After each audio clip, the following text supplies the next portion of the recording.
নমস্কার বন্ধুরা, আজ আপনারা শুনবেন তারাশঙ্কর বন্দ্যোপাধ্যায়ের কালিন্দী উপন্যাসের চতুর্থ পর্ব। তাহলে চলুন শুরু করছি।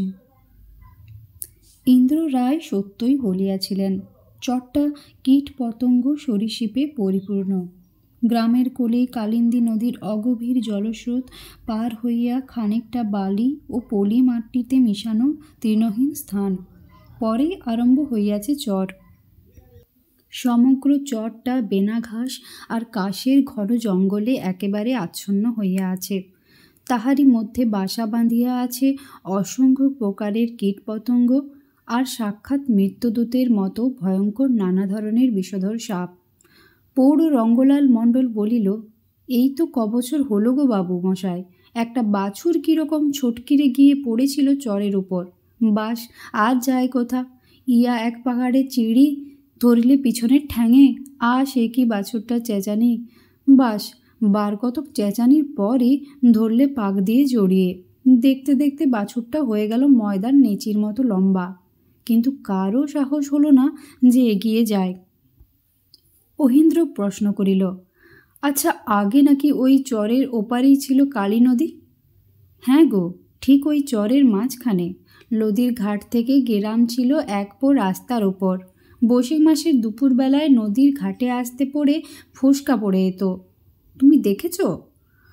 অহিন্দ্রের ছেলে মানুষেতে কৌতুক অনুভব করিয়াই যেন লঙ্গলাল বলিল, আয় দেখেন দাদাবাবু, আবার বলেন কি দেখ, কালী নদীর দ্বারেই ওই দেখেন চরের পরই যেখানে চোরা বালি, ওইখানে আমাদের 25 কাঠা আওয়াল জমি ছিল। তারপর ওই চর যেখানে আরম্ভ হয়েছে ওইখানে ছিল গোচর নদীর ওলা। ছেলেবেলায় আমি ওইখানে গরু চড়িয়েছি, ওই জমিতে আমি নিজে লাঙল চষেছি। তখন আমাদের গরু ছিল কি মাসায়, এই হাতির মতো বলদ, আর রতন কামারের গড়া ফাল। এক হাতে মাটি একেবারে 2 ফাঁক হয়ে যেত। মাটির রংটাই বা কি, একেবারে লাল সেরাক। বৃদ্ধ চাষি মনের আবেগে পুরাতন স্মৃতিকথা বলিয়া যায়। অহিন্দ্র কালী নদীর তটভূমিতে চরের প্রান্তভাগে বসিয়া চরের দিকে দৃষ্টি রাখিয়া শুনিয়া যায়। বৃদ্ধ বলে, কালী নদীর একেবারে তটভূমিতে সে কি নধর কচি ঘাস কালিচার মতো পুরু হইয়া থাকিত। সাহা গ্রামের রোগ গরু খাইয়া শেষ করিতে পারিত না। তাহার পর ছিল তরির জমি। সে আমলে তুতপাতার চাষ ছিল একটা প্রধান চাষ। জব গাছের পাতার মতো তুতের পাতা। চাষিরা বাড়িতে গুটি পোকা পালন করিত। গুটি পোকার খাদ্য এই তুতপাতা। যে চাষি গুটি পোকা পালন করিত না, তুত গাছের চাষ করিত। তুত পাতা বিক্রয় করিয়া সেও 10 টাকা রোজগার করিত। তখন গ্রামেরই বা শোভা কি, বাবুরাই বা কি সব এক একজন দিকপাল যেন, ছাতি কি বুকের। রংলাল বলিল, আপনকার কর্তা বাবা, বাপরে বাপরে। রংলাল বলে হেঁকেছেন তো জান একেবারে খাঁচা ছাড়া হয়ে যেত। অহিন্দ্র চরের ওপর দৃষ্টি রাখিয়াই প্রশ্ন করিল, আচ্ছা, কোন বছর কালী প্রথম একুল ভাঙল, তোমার মনে আছে? পিতামহ প্রপিতামহের ইতিহাস সে বহুবার শুনিয়াছে, আর ওই চরটায় তাহার মন অধিকার করিয়া আছে। নদীর বুকে নাকি বদ্বীপগুলি এবং নদী সাগর সঙ্গমের মুখে অসংখ্য ক্ষুদ্র ক্ষুদ্র দ্বীপগুলি হাজার হাজার বৎসর ধরিয়া পলি জমিয়া জমিয়া গড়িয়া উঠিতেছে এবং উঠিবে। বাংলার নিম্নাংশটা গোটাই নাকি এমন করিয়া জলতল হইতে উঠিয়াছে। কত প্রবাল কীট, কত শক্তি শামুকের দেহ পলির স্তরে স্তরে চাওয়া পড়িয়া আছে। ভূগোলের মাস্টার কৃষ্ণবাবু কি চমৎকারী না কথাগুলো বলেন। রংলাল বলিল, কালী তো আমাদের সামান্য নদী লয় গো দাদাবাবু, উনি হলেন সাক্ষাৎ যমের ভগ্নী। কবে থেকে যে উনি রায়হাটের কুল তলে তলে খেতে আরম্ভ করেছেন তা কে বলবে বলেন। তবে উনি যে কালে হাত বাড়িয়েছেন তখন আপনার রায়হাট উনি আর রাখবেন না। বললাম যে যমের ভগ্নী উনি, বুঝলেন। কালী যাকে নিলে তার কার সাধ্য তাকে বাঁচায়। কত গেরাম যে উনি খেয়েছেন তার আর ঠিক ঠিকানা নাই। ফিবছর দেখবে কত চাল, কত কাঠ, কত গরু, কত মানুষ কালীর বানে ভেঙে চলেছে যমের বাড়ি। একেবারে সাক্ষাৎ প্রত্যক্ষ করেছি আমি। তখন আমার জোয়ান বয়স, দেখলাম একখানা ঘরের চালের উপর বসে ভেসে যাচ্ছে একটা মেয়ে, কোলে তার কচি ছেলে, কি তার কান্না! সে কান্নার গাছপাতর কাঁদে দাদাবাবু।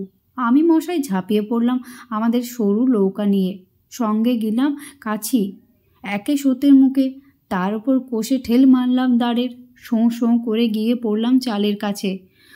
তখন মেয়েটির মুখের হাসি, সে বুঝল আমি বাঁচলাম। মশাই কি বলবো, ঠিক সেই সময়ে উঠল একটি ঘুরনচাকি আর বাস, বউ করে ঘুরপাক মেয়ে নিয়ে একেবারে চাল শুদ্ধ পেটের ভিতরে ভরে। কলকল করে জল যেন ঢেকে উঠল। বলবো কি দাদাবাবু, ঠিক যেন খলখল করে হেসে উঠলেন কালী। সে হাত জোর করিয়া কপাল ঠেকাইয়া উদ্দেশ্যে কালীকে প্রণাম করিল। হ্যাঁ, সেই বছরই দেখলাম কালী মা এ কুল দিয়ে চলেছেন। সে বলিল, সেই বৎসরই শীতকালে দেখা গেল কালীর অগভীর জলস্রোত ওপারের দিকে বালি ঠেলিয়া দিয়া রায়হাটের কোল ঘেঁষিয়া আসিয়া প্রবাহিত হইতেছে। তারপর বৎসরের পর বৎসর ওপাশে জমিতে আরম্ভ করিল বালি পড়িতে, আর এদিক হইল গভীর। বর্ষায় তখন কালী হইতো দুকুল প্লাবী। তখন কিন্তু এপার হইতে ওপার পর্যন্ত জল ছাড়া কিছুই দেখা যাইত না। তখন ওপারটা ছিল 6 মাস জল আর 6 মাস বালির স্তূপ। তারপর প্রথমেই গ্রাস করিল এপারের গোচারণের জন্য নির্দিষ্ট তৃণ শ্যামল তটভূমিটুকু। ওপারে তখন হইতে বর্ষার শেষে বালির ওপর পাতলা পলি স্তর জমিতে আরম্ভ করিল। রংলাল বুঝলেন দাদাবাবু, শুধু কি পলি, রাজ্যের জিনিস এই আপনার খড়কুটো, ঘাস পাতা আর মরা মানুষ, গরু ছাগল, তার ওপর সাপ ব্যাঙের তো সংখ্যা হয় না। এই ওপারে যা খেতেন কালী এসে উগড়ে দিতেন এই চরের উপর, আর তার ওপর দিতেন মাটি আর বালি চাপা। বলিতে বলিতে বৃদ্ধ চাষির মনে যেন দার্শনিকতার উচ্ছ্বাস জাগিয়া উঠিল। সে বলিল, কাল ঠিক যেন বালিকার মতো খেলাঘর পাতিয়াছিল ওইখানে, বালিকার মতো যেখানে যা পাইত আনিয়া ওইখানে জড়ো করিয়া রাখিত, আর তার উপর চাপা দিত বালি আর পলি। এই আমাদের মেয়েগুলো খেলে দেখেন না, বীজে বালির ভেতর পা পুড়ে তার উপর বালি চাপিয়ে চাপড়িয়ে পাটি বার করে নেয়, কেমন ঘর হয়। আবার মনে হয় লাথি মেরে ভাঙে আর বলে, হাতের সুখে গড়লাম আর পায়ের সুখে ভাঙলাম। কালিও আমাদের তাই, ভাঙতে যেমন আর গড়তেও তেমন। কত যে কি জমা হতো দাদাবাবু, শামুক, গুগলি, ঝিনুক, সেসব কত রকমের। বাহারে কি সব! খরার সময় সব শেতানি শুকিয়ে কাঠ হয়ে যেত, তখন ছেলে মেয়েরা চরের ধারে ধারে সেসব ঝিনুক কুড়োতে যেত। ছোট ছোট ঝিনুকে ঘামাচি মারিত সব পুটপাট করে।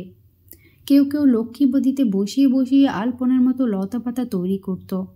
তখন আপনার জল থল পড়লে খুদি খুদি ঘাস হতো এই আপনার গরুর রোয়ার মতো। অহিন্দ্র আবার প্রশ্ন করিল, আচ্ছা, তোমরা সব তখন এই চর কার তা মীমাংসা করে নাওনি কেন? রংলাল অহিন্দ্রের নির্বুদ্ধিতায় হাহা করিয়া হাসিয়া উঠিয়া বলিল, হ্যাঁ দেখেন দাদাবাবু কি বলেন দেখেন, তখন ও চর নিয়ে লোকে করবে কি? এই এখানে খানিক খাল, চোরা বালি, ওখানে খানিক বালির ঢিপি, আর যে পোকার ধুম। ছোট লোকের মেয়েরা পর্যন্ত কাঠ কুড়োতে চরের ভেতর যেত না, বুঝলেন। খুদি খুদি পোকায় একবারে অষ্টাঙ্গ ছেয়ে ধরত, তার আবার জ্বালা কি, ফুলে উঠত শরীর। চৈত্র মাসের অপরাহ্ন, সূর্য পশ্চিমাকাশে রক্তাভ হইয়া অস্তাচলের সমীপবর্তী হইতে চলিয়াছে। কালীর ওপারে রায়হাটে তটভূমিতে বড় বড় গাছ, শিমুল গাছই বেশি। শিমুলের নিঃশেষে পত্রহীন শাখা পশাখার সর্বাঙ্গ ভরিয়া রক্ত রাঙা ফুলের সমারোহ। পালতে গাছগুলিও তাই, পত্ররিক্ত এবং শিমুলের চেয়েও গাঢ় রক্তবর্ণের পুষ্প সম্ভারে সমৃদ্ধ। বসন্তের বাতাসে কোথা হইতে একটি অতি মধুর গন্ধ হাসিয়া শ্বাসযন্ত্র ভরিয়া দিল। অহিন্দ্র বারবার গন্ধটি গ্রহণ করিয়া বলিল, কি ফুলের গন্ধ বলো তো?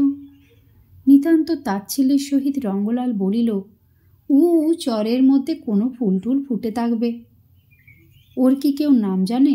কোথা থেকে কি এনে কালী যে লাগানো কানে, ও এক কালীই জানেন। বুঝলেন, এই প্রথমবার যেবার ঘাস বেশ ভালো রকমের হলো, আমরা গরু চড়াবো বলে দেখতে এসেছিলাম। বলিতে বলিতে রঙ্গলালের মুখে সেই দিনের সেই বিস্ময় ফুটিয়া ওঠে। সে বলিয়া যায়, কত রকমের নাম না জানা, চোখে না চোখ দেখা ছোট ছোট লতা ঘাস ওই চরের ওপর তখন যে জন্মিয়াছিল তাহার আর ইয়ত্তা নাই। আর ঘাসে পা দিলেই লাফাইয়া উঠিত ফড়িং জাতীয় শত শত কীট। উপরে উঠিয়া বেড়াইত হাজারো রকমের প্রজাপতি ফড়িং। তারপর জন্মিয়াছে ওই বেনা ঘাস আর কাশগুল্ম। কিন্তু উহার ভিতরে ভিতরে কত যে গাছ, কত যে লতা আত্মগোপন করিয়া আছে, তাহার সংখ্যা কি কেহ জানে? আর ওই সব মধুগন্ধি গাছের গোড়ায় বাসা বাঁধিয়াছে কত বিষধর। বলিতে বলিতে রঙ্গলাল শিহরিয়া উঠিল, বলিল, খবরদার দাদাবাবু, কখনো যেন গন্ধের লোভে ভেতরে ঢুকবেন না। বরং ও সাঁওতাল বেটাদের বলবেন, ওরা ঠিক জানে সব কোথা কি আছে। ফুলের ওপর ওদের খুব ঝোঁক তো। অকস্মাৎ বৃদ্ধ রংলাল মহা উৎসাহিত হইয়া বলিল, যাবেন দাদাবাবু সাঁওতাল পাড়ায়? আহা, কি ফসল সব লাগিয়েছে! আলু হয়েছে কি ইয়া মোটা মোটা, বরবটি আপনার আধ হাত করে লম্বা। স্বাদে কি গা শুদ্ধ নখ হঠাৎ খেপে উঠল দাদাবাবু। ওহি আশ্চর্য হইয়া বলিল, সাঁওতাল কোথায়? ওরা তো থাকে অনেক দূরে, পাহাড়ের ওপর। ঘাড় নাড়িয়া রংলাল বলিল, এই দেখেন, আপনি কিছুই জানেন না। চরে যে সাঁওতাল বসেছে গো, উই দেখেন ধোয়া উঠছে না? বেটারা সব রান্না চড়িয়েছে, ওরাই তো চোখ ফুটিয়ে দিলে গো। আমাদের বাঙালি জাতের সাধ্য কি এই বন কেটে আর ওই সব জন্তু জানোয়ার মেরে এখানে চাষ করে? বাস, আর যাই কোথা, লেগে গেল ফাটাফাটি। জমিদার বলেছে চর আমাদের, আমরা চাষিরা বলেছি ইপারে আমাদের জমি গিয়ে ওপারে চর উঠেছে, চর আমাদের।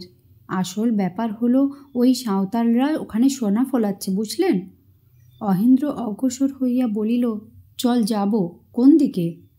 ওই দেখেন, ব্যানার ঝোপ থেকে মাঝিনদের দল বেরিয়েছে নদীতে জল আনতে।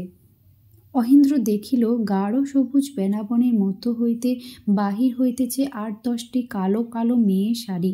মাথায় কলসি লইয়া একটানা সুরে গান গাহিতে গাহিতে তাহারা নদীর দিকে চলিয়াছে। দুই পাশে এক বুক উঁচু ঘন কাশ ও বেনাগাছের জঙ্গল। তাহারই মধ্য দিয়া স্বল্প পরিসর পরিচ্ছন্ন একটি পথ সর্পিল ভঙ্গিতে চরের ভেতর প্রবেশ করিয়াছে। ঘাসের বনের মধ্যে নানা ধরনের অসংখ্য লতা ও গাছ জন্মিয়াছে। গুচ্ছ গুচ্ছ বেনা ঘাস অবলম্বন করিয়া লতাগুলি লতাইয়া লতাইয়া ঘাসের মাথায় যেন আচ্ছাদনী প্রস্তুত করিয়া রাখিয়াছে। সাপের ফোঁড়ার মতো উদ্যত বঙ্কিম ডগাগুলি স্থানে স্থানে একেবারে পথের উপরে আসিয়া পড়িয়াছে। মানুষের গায়ে ঠেকিয়া সেগুলি দোল খায়। মাঝে মাঝে চৈত্রের উতলা বাতাস আসিয়া ঘাসের জঙ্গলের এক প্রান্ত পর্যন্ত অবনত করিয়া দিয়া যেন ঢেউয়ের পর ঢেউ তুলিয়া ছুটিয়া চলিয়াছে, সঙ্গে সঙ্গে বিচিত্র সরসর সনসন শব্দ। রংলাল একটা লটার ডাটা টানিয়া ছিঁড়িয়া লইয়া বলিল, অনন্তমূল হইছে, দেখো দেখি কত যে লতা আছে। অহিন্দ্র এই পথটির পরিচ্ছন্নতা দেখিয়া মুগ্ধ হইয়া সাঁওতালদের কথা ভাবিতেছিল।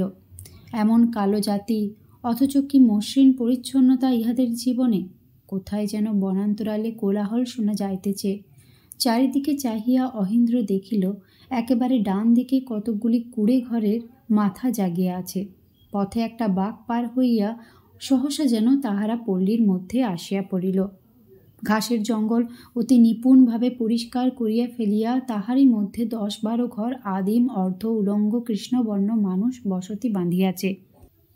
ঘর এখনও গড়িয়া উঠে নাই। সাময়িকভাবে চালা বাঁধিয়া চারিদিকে বেড়া দিয়া তাহার উপর মাটির প্রলেপ লাগাইয়া তাহারই মধ্যে এখন তাহারা বাস করিতেছে। আশেপাশে মাটির দেওয়াল দিয়া স্থায়ী ঘরের পত্তনও শুরু হইয়াছে। প্রত্যেক ঘরের সম্মুখে গোবর ও মাটি দিয়া নিকন পরিচ্ছন্ন উঠান। উঠানের পাশে পৃথক পৃথক আটিতে বাঁধা নানা প্রকার শস্যের বঝা। বরবটির লতা আলুগুলি ছাড়াইয়া লইয়া সেই গাছগুলি মুসুরির ঝাড়, ছোলার ঝাড় সবই পৃথক পৃথকভাবে রক্ষিত।